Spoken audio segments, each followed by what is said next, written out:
कसं प्रचंड उत्साहात महाराष्ट्रामध्ये मतदानाची सुरुवात झालेली आहे. काही ठिकाणी तांत्रिक अडचणी असल्या तरी परंतु लोक सकाळी अगदी 7:30 वाजल्यापासून लाईन लावून मतदान करतायत. महायुतीच्या विरोधातला मॅन्डेट निश्चितपणे त्या ठिकाणी सर्वसामान्यांच्या मनामध्ये आहे आणि काँग्रेसला चांगलं यश महाराष्ट्रातल्या सगळ्या महानगरपालिकेमध्ये मिळेल.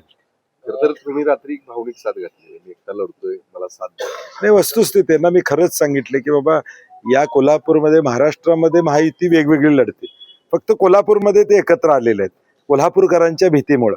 आणि म्हणून आज एकटी लढाई या सत्तेच्या विरुद्ध प्रचंड पैशाची ताकद भाजप आणि महायुतीची त्या ठिकाणी आहे.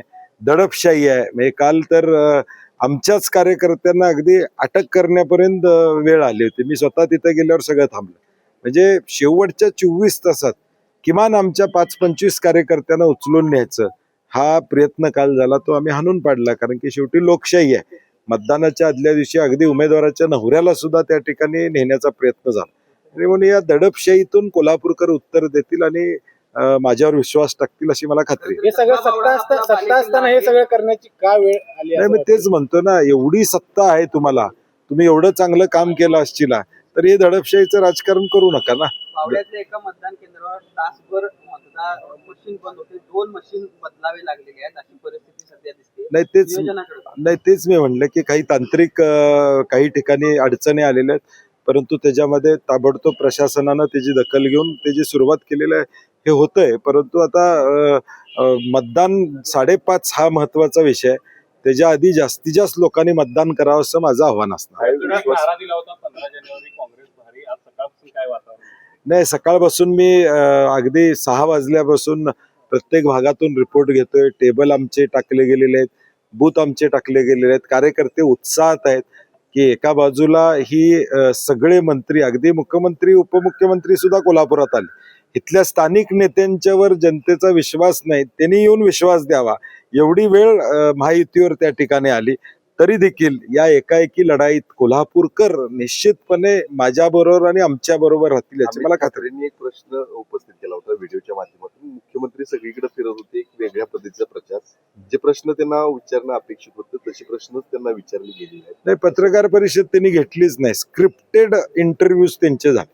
त्यामुळे नेमका महाराष्ट्रातल्या तुम्ही वर्षभराचा पंचनामा जो पारदर्शकपणे त्यांच्या माध्यमातून झाला असता जर पत्रकार समोर असते, परंतु पत्रकारांच्यावर ते काय प्रश्न विचारतील गॅरंटी नसल्यामुळं स्क्रिप्टेड मुलाखती त्यांनी दिल्या महाराष्ट्रभर. नाही, मला वाटतं निवडणूक आयोगानं आज ईव्हीएम मशीन आणले जातात, त्याची पडताळणी केली जाते, राजकीय पक्षाचे कार्यकर्ते जातात.